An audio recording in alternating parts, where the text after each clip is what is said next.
बिस्मिल्लाहिर्रहमानिर्रहीम। अस्सलाम वालेकुम। माह रमज़ान की आमद है और आप सब ख़वातीन सोच रही होंगी कि कौन सी ऐसी रेसिपीज़ बनाई जाए जिससे जल्दी से फ्री होकर इबादत के लिए टाइम निकाला जाए और ये रेसिपीज़ इतनी मज़े की हों कि घर वालों को भी पसंद आ जाए और इतनी ये फुलफिलिंग हो कि इसको खाने के बाद किसी और खाने की ज़रूरत ना पड़े। तो चलिए इसको बनाना शुरू करते हैं।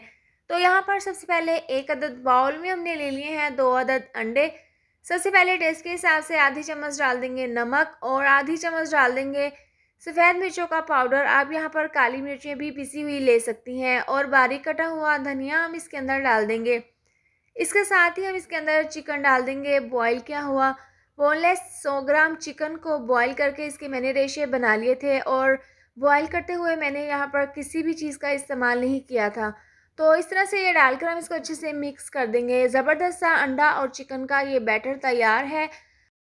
इसके बाद हम बर्गर के लिए सैलेड तैयार कर लेंगे। तो 1 कप मैंने बारीक कटा हुआ बंद गोभी का लिया है और इसमें हम टेस्ट के हिसाब से 2 चुटकी डाल देंगे नमक, 2 चुटकी डाल देंगे चिली फ्लेक्स, इसके साथ ही 4 चम्मच मायोनीज़ डाल देंगे और इसको हम अच्छे से मिक्स कर देंगे। और अगर आपको मेरी वीडियोज़ अच्छी लगती हैं तो आप कमेंट करके ज़रूर बताया करें कि आपको मेरी ये वाली रेसिपी कैसी लगी है। तो तैयार है सैलेड मायोनीज़ वाली बर्गर के लिए। तो इसको हम रख देते हैं एक साइड पर और एक तवा हमने यहाँ पर ले लिया है। इसके ऊपर हम डाल देंगे हाफ़ कप ऑयल और इसको हम गरम कर लेंगे। ऑयल जब अच्छे से गर्म हो जाएगा तो जो हमने चिकन और अंडे का बैटर तैयार किया था 1 चम्मच भरकर हम इसके ऊपर इस तरीके से डाल देंगे। इस तरह से डालने के बाद नीचे से आँच हम स्लो कर देंगे और एक साइड से हम इसको 3 से 4 मिनट के लिए पका लेंगे। तो यहाँ पर हमने इसको गोल टिक्की की शेप दे देनी है। जो अंडा साइड पर बिखरा है उसको हम स्पैचुला से इस तरीके से समेटते हुए इसकी एक गोल टिक्की तैयार कर लेंगे। आप देखें एक साइड से इसको पकते हुए 3 से 4 मिनट हो गए हैं। एहतियात के साथ हम इसकी साइड को चेंज कर देंगे और इसको पलटते हुए दूसरी साइड से भी इसी तरह से हम इसको पका लेंगे। तो एक में मैंने यहाँ पर जो टिक्की है वो तैयार कर ली है अंडा और चिकन की।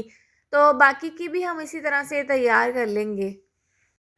अब देखें ये दोनों बिल्कुल तैयार हैं और ज़बरदस्त सा इनके ऊपर कलर आ गया है। इसके बाद हमने गोल वाले बर्गर बन लिए हैं, ये भी हम तवे के ऊपर रख देंगे और हल्का सा हम दोनों साइड से इनको सेक लेंगे। तो ये ज़बरदस्त से बर्गर बन भी हमारे तैयार हैं। तमाम चीज़ें हमने बर्गर के लिए तैयार कर ली हैं। अब हम ज़बरदस्त सा बर्गर तैयार कर लेंगे। अब सबसे पहले हम बर्गर के ऊपर ग्रीन वाली चटनी लगा लेंगे। इसकी रेसिपी मेरे चैनल पर मौजूद है, आप वहाँ से देख सकते हैं। तो इस तरह से दोनों बर्गर बन के ऊपर चटनी लगाने के बाद पूरे बर्गर पर हम इस तरह से फैला देंगे और जो हमने बंद गोभी की मायोनीज़ वाली सैलेड तैयार की थी वो हम 2 से 3 चम्मच इस तरह से इसके ऊपर रख देंगे। इस तरह से रखने के बाद जो हमने अंडा और चिकन की टिक्की तैयार की थी वो हम इसके ऊपर रख देंगे। इसको देखिए मैंने इस तरह से गोल शेप दे दी है। इस तरह से ये रखने के बाद इसके ऊपर हम डाल देंगे केचप। ये डालने के बाद दूसरा जो बर्गर बन का पीस है वो हम इसके ऊपर रख देंगे। तो ये ज़बरदस्त सा हमारा बर्गर अंडा और चिकन वाला तैयार है। ये बहुत ही मज़ेदार, बहुत ही टेस्टी बनकर तैयार हुआ है। आप अपने घर पर इसको ज़रूर ट्राई करें। ये बहुत ही जल्दी बनकर तैयार हो जाता है और अगर आप इसको बनाएंगे तो आपके घर वाले खाकर इसको खुश हो जाएंगे। इसके साथ ही अगर आपको मेरी वीडियो अच्छी लगे तो इसको लाइक और शेयर करें। चैनल पर नए हैं तो इसको सब्सक्राइब कर दें और साथ दी हुई बेल को भी प्रेस कर दें ताकि आने वाली हर नई वीडियो का नोटिफिकेशन आपको मिलता रहे। अल्लाह हाफिज़।